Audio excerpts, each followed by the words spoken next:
see objects beyond them They're on the blinked outside? out. Yeah. Yeah, they're blinked out, and then it'll come back on in a second. Blinks There was back. a Japanese documentary which showed this thing blinking out, and then it showed frame by frame. It showed a green light emanation just before it blinked out. Well, this is from that documentary. Oh, I see. That's where it came from, yeah. Billy shot 9 sections of movie film and gave them to Junichi Yaoi in Japan, and they put together called Beam Ship, the movie footage. Originally it was called, a film came out in Japan called Contact, and then the Contact bombed at the box office. Nobody showed up to watch it.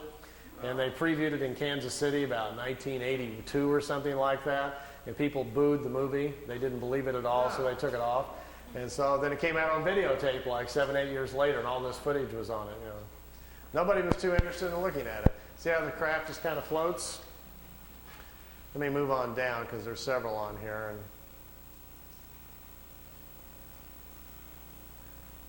Billy's not really zooming in. He doesn't have a zoom. That's the Japanese cameraman excited. What you're looking at is Billy was in his living room showing this footage on his own movie projector, and the Japanese came over with their video camera in the living room sitting next to him, and they're taping off of his screen. So that's where we get this. Here's another section of it flying in.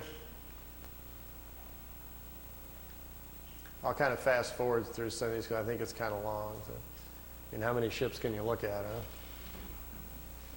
This one's kind of cute because he's walking out in front of his camera, and he's trying to get them to perform some maneuvers, do something sensational for the camera, and they don't understand what he's talking about. And he will eventually get bored and just quit. You know. And there's the craft setting out there, floating out in the background.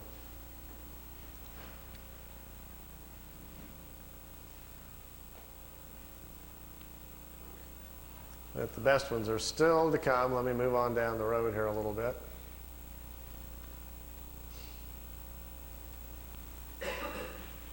The ones that are made by the Germans or by anyone else on this planet, how far can they go?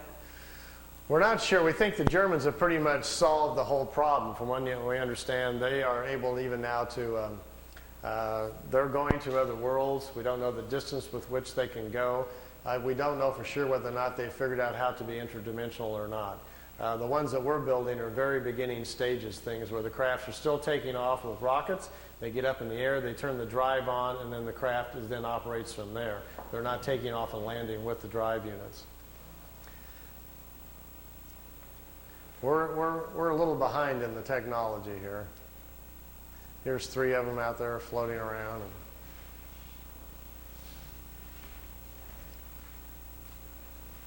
Is anyone else in league with the Germans? How with the Japanese? You know, that's the curious thing. I think at certain levels of security, obviously, on this planet, everybody knows what everybody's doing. So it's at some point up there in higher levels, everybody knows what the Germans are doing, what the Americans are doing. We don't know. We're the last ones to learn about it. But I tend to think that the Germans have probably, I like this one, that races across and then wobbles. There is some cohesion, if that's the word, between America, England, and Germany, but I'm not sure exactly what it is. I think we've tried to get along with them at some point to get information from them, but the people in Congress know that the United States is not interested in having open contacts with a renegade band of Germans. Everybody's going to yell Nazis and scream, and it's not going to work.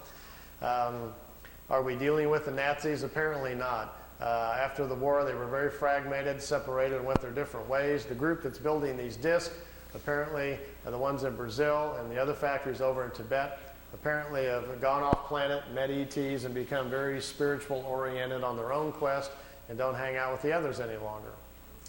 So it's not really very clear, but I think in the future that's what's going to unfold, what we're going to find out, what's been going on the last 40 years here on our own planet.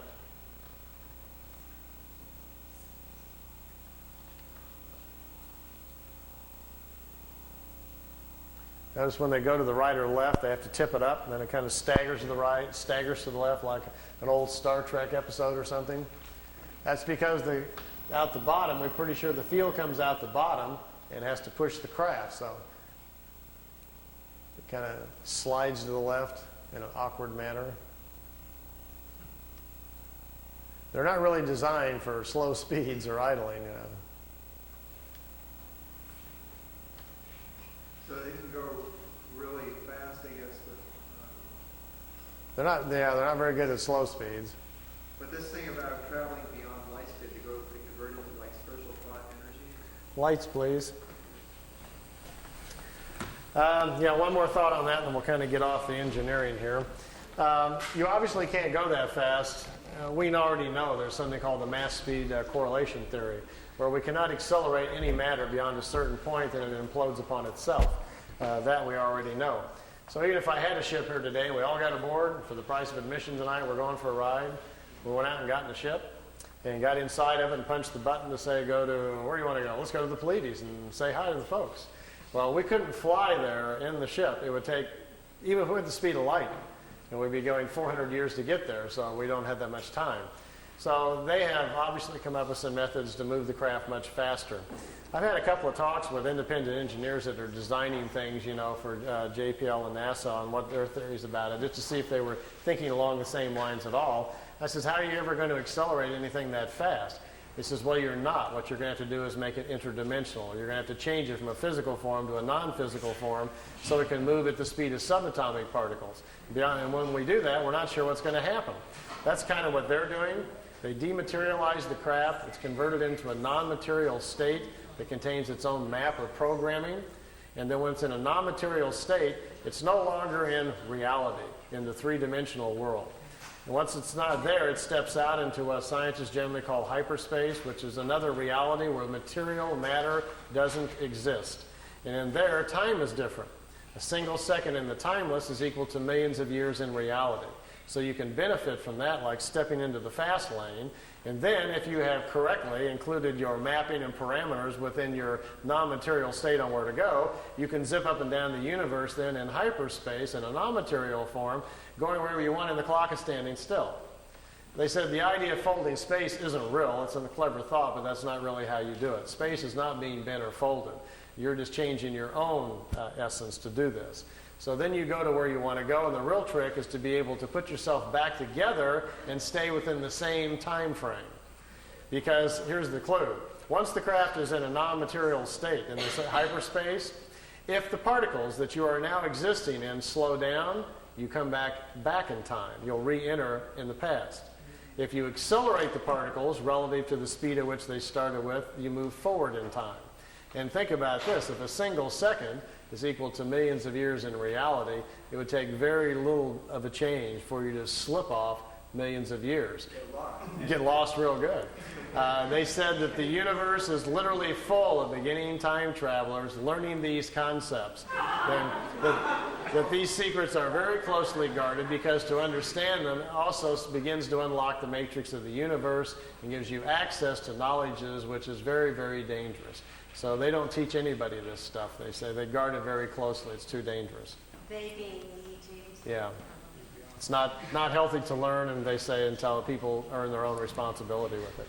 Okay, I got a little drawing board here. That's great.